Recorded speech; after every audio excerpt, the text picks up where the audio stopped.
네, 부산부동산 서지입니다. 11주차 주건 리뷰해 보도록 하겠습니다. 공실지옥. 자, 이런 이야기 이제 너무 많이 들어보셨죠? 노인가 바다, 젊은 층이 떠나는 도시, 공실지옥. 자, 부산대 상권이 무너지고 있다는 뉴스. 가장 최근의 뉴스 좀 나오고 있습니다. 뭐, 몇 집 걸러 몇 집 빈집이다. 이런 이야기. 예, 부산대 상권이 이러하고 또한 서면, 남포동, 빈점포 속출. 이거 벌써 몇 달 전의 뉴스거든요. 지금 앓는 소리 할 때가 아니다. 지금 대학생 수를 기준으로 보면요. 2024년도에 대학생이 된다라는 말은 한 20년 전쯤에 출생한 학생 수죠. 예. 그때 태어난 인구수. 지금 이 표가 중첩돼서 잘 안 보이는데 한 2만 5천 명대를 쭉 유지해 왔습니다. 그러면 대학생의 진정한 위기는 언제 오느냐? 지금의 위기는 대학의 위기도 아닙니다. 다가올 10년, 또 이 시간만큼이 흐른 이후에 한 10년 후쯤 되면은 뭐 부산대 상권, 야, 이런 이야기 뭐 뉴스 이런 게 나오긴 할까요? 그냥 처참할 겁니다. 이 상권이란 이야기 자체가 이야기가 안 나올 정도로 그냥 학생들이 오가는 통로 정도의 느낌? 네, 서울의 뭐 여러 유튜버들이 서울의 대학교 상권이나 이런 걸 분석하는 것을 보면서 야, 공실이 굉장하구나. 그런 느낌을 가지는데요. 머지않았다. 앞으로 다가올 10년은 정말 처참한 10년이 되거든요. 정말 처참한 10년이 됩니다. 근데 여기에서 뭐 부동산 투자를 한다? 뭐 실거주 목적으로 최대한 알뜰살뜰하게 해서 내 소득 대비 그냥 적정한 가격의 물건을 찾아서 살면 되는 것이지 투자? 투자 아닙니다. 출생아 수 기준 초등학생 수를 한번 비교해 보시면은 올해 작년 대비 한 7,000명 정도 줄어드는 수준이거든요. 내년 되면 어떻습니까? 한 8,000명, 9,000명 줄어듭니다. 초등학생만. 네. 이동할 사람이 없습니다. 이제는 이동을 안 합니다. 부동산이 왜 부동산입니까? 부동산이 아니고 동산인 것처럼 보이게 만들어졌더니만 엄청난 유동성이죠. 그리고 황금성. 근데 이제 어떻게 되나요? 이 황금성의 측면에서 굉장히 불리해진다. 정말 부동산이 되는 시기를 체감할 시기다. 그러니까 영상을 아무리 찍어서 올려도 보는 사람들도 줄어들죠. 근데 부동산에 대한 관심도 그렇게 서서히 사그라들 것입니다. 잘 나갈 수가 없는 상황. 저는 이 학생 수의 이 차트를 볼 때마다 깜짝깜짝 놀랍니다. 이미 7년 후까지 미래는 정해져 있어요. 현재 초등학생이 15만 명 수준의 초등학생이 8만 2천 명으로 반토막 나는 것은 이미 정해진 수순이고 그 이후로는 더 가파르게 줄어들 수가 있다라는 거죠. 초등학생이 한 30만 명 돼요. 그러면 나누기 6으로 하면 1년에 출생아 수가 한 5만 명 되는 상태인가요? 네, 출생아 수 기준으로 한 5만 명 정도 되죠. 이 5만 명이 되는 학생들, 올해도 초등학생이 되고 내년에 초등학생이 되는 사람들도 있고 계속해서 순환하면서 집값에 엄청난 거래량을 만들어내죠. 우리 학교 초등학교 가는데 학군 좀 괜찮은데 가야 안 되겠나 하면서 이동하는 가구가 5만 가구. 물론 이 30만 가구죠. 초등학생 30만 명이니까 이 중에 다 이사를 매년 이사를 하는 건 아니지만 예비 뭐 학부모가 될 사람이라든지 이런 사람들도 추후에 이사를 생각하죠. 애 없고 그 노인들만 들어앉아 있는 집에서 뭐 굳이 이사 다니고 갈 필요 있습니까? 이 이동이 현저하게 줄어들 것이다. 뭐 공급 물량이 많니 적니 논할 필요도 없을 정도로 이미 혼인 건수도 줄어들었고 출생아 수도 줄어들고 모든 것이 줄어드는 축소 사회의 한 단면. 우리는 아직 별로 경험하지 않았어요. 이제 본격적으로 위기는 찾아오죠. 학생 수가 초등학생 수가 연간 30만 명대에서 16만 명대로 거의 반토막 나는 이 시기에 문구점이 얼마나 많이 문 닫았습니까? 문구점 굉장히 많이 문 닫았습니다. 네. 그리고 또 뭐 어린이와 관련된 뭐 이런 것들 많이 줄어들고 있는데 이제 학원업도 작살납니다. 향후 10년간은 학원업 작살납니다. 학생 수가 절반인데 어떻게 버텨냅니까? 학원업도 작살나고 인근의 상권이나 이런 것들도 가면 갈수록 더 처참해지는 그런 형태. 그래서 정말 지을 만큼 지었다. 그래서 공급에 대해서 놀라지도 마라 라고 얘기해야 될 정도. 팔려고 내놓은 물건만 해도요. 부산 10집 중에 100집 중에 6집 내놨습니다. 제가 예전에 이야기할 때는 20층 아파트가 있으면은 20층 아파트 중에서 여기 한 집 정도가 매물로 나와 있다. 이렇게 말했는데요. 조금 더 늘어났죠. 그때보다 상황이 더 안 좋다. 22년도 분위기 안 좋아지 본격적으로 부산은 안 좋아지기 시작했잖아요. 그때 대비 지금이 매물이 훨씬 더 많다. 이 정도 몇 퍼센트인가요? 네, 30% 이상 물량이 그때 대비 늘었습니다. 그리고 제가 도시를 가늠할 때 세대수 대비 아파트 수가 1.6 정도 되면은 이 도시는 이제 공급은 더 이상 필요 없는 그냥 그런 도시가 아닌가 이렇게 생각을 해봅니다. 서울에는 아파트가 세대수 대비 좀 확실히 적은 게 맞아요. 하지만 부산도 1.6세대당 아파트 한 채, 대구도 1.6세대당, 인천도 1.6세대, 광주가 제일 안 좋다고 하는 이유가 1.4세대당 아파트가 한 채입니다. 너도 나도 아파트를 한 채씩 다 가지고 있는 상황. 부산도 이제 머지않았죠. 머지않아서 한 1.6세대당 한 채. 이게 뭔가 시사하는 바가 나중에 나오지 않을까 싶습니다. 여기에다가 나머지 뭐 공동주택을 제외한 나머지 주택까지 포함하면은 너무 많거든요. 쿠팡 알리 부산 분들 이용을 독려합니다. 제 링크 통해서 하면 저는 일정의 수수료를 제공받고 여러분들 어떤 분이 이렇게 남겨주셨죠. 후원 계좌 내놓으란 말이다.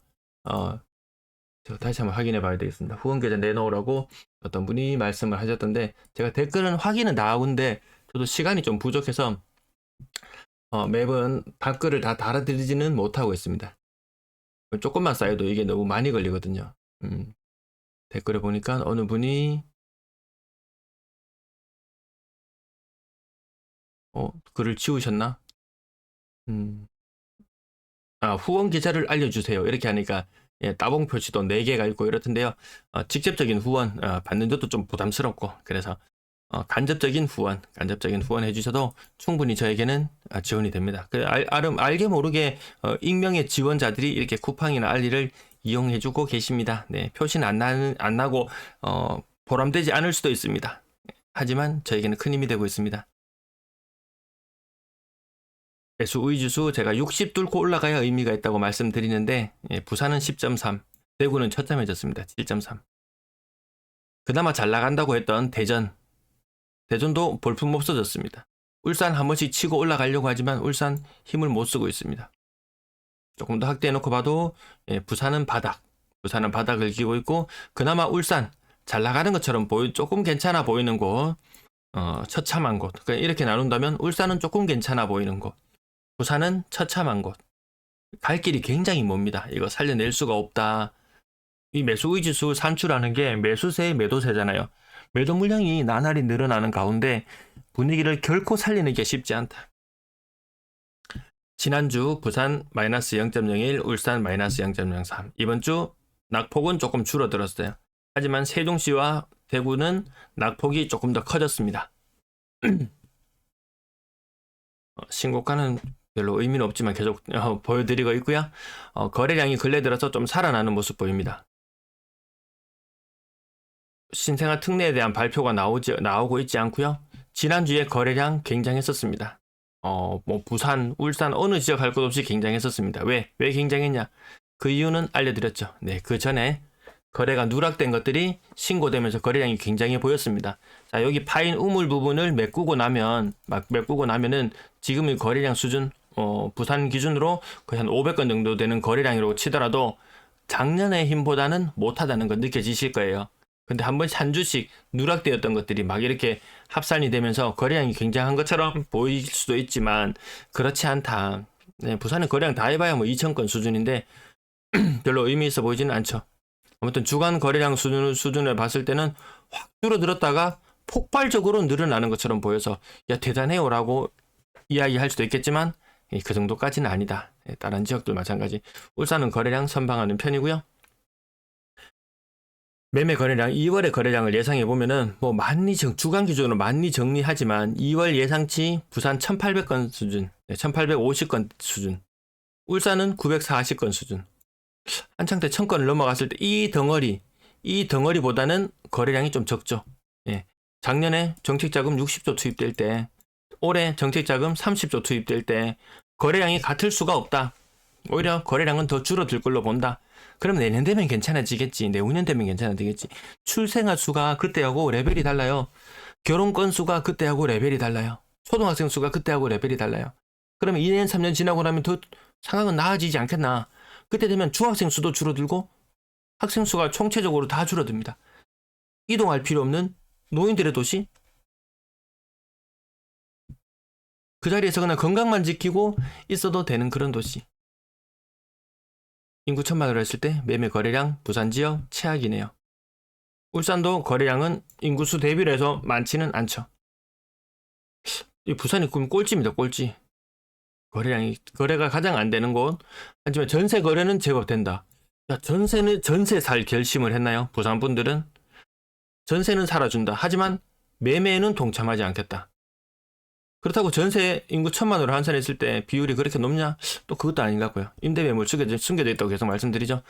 나중에 5월달, 6월달 돼서 임대차 3법의 마지막 고리, 전월세 신고제가 정상적으로 시행이 되고 나면 우리는 이제 민낯을 볼 수 있을 겁니다. 아직까지는 추세만 봅니다. 자, 매물 근래 들어서 전체적으로 다 늘어나는 모습. 가장 분위기가 좋다고 말할 수 있는 울산 지역도 매물은 늘어나고 있어요. 그전까지 분위기가 상대적으로 양호했던 대전도 급격하게 매물이 늘고 있고요. 광주 어디 하나 빠뜨릴 것 없이 매물이 다 늘어나고 있습니다. 일주일 전 대비 매물이 0.5%, 1% 정도씩 이렇게 매물이 다 늘어나고 있는 모습을 볼 수 있습니다. 인구 대비로 환산했을 때 대구가 매물이 제일 많고 부산이 2위 자리 계속 지키고 있습니다. 엎치락뒤치락. 전세 매물 근래 들어서 부산 정체했다가 살짝 방향을 틀었습니다. 정체했다가 울산은 아직도 줄어들고 있고요. 한창 줄어들었던 울산은 대전과 좀 견뎌볼 대전과 좀 견뎌볼 필요가 있습니다. 대전이 줄어들었다가 근래 늘어나는 방향으로 분위기가 바뀌었거든요. 이때 입주 물량이 이제 공급 물량을 많이 하려고 벼르고 있었어요. 그래서 울산은 그런 측면에서 대전과 견뎌보시면 될 것 같고요.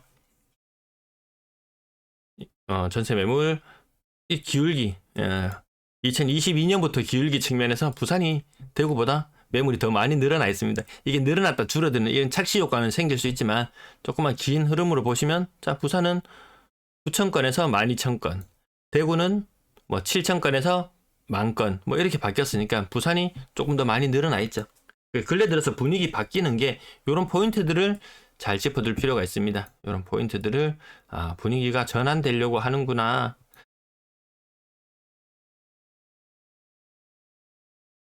전세 매물 부산이 2위 한동안 줄어들었다가 이제 부산이 그 방향을 달리해 나가고 있습니다. 네, 오늘도 시청해주셔서 감사합니다.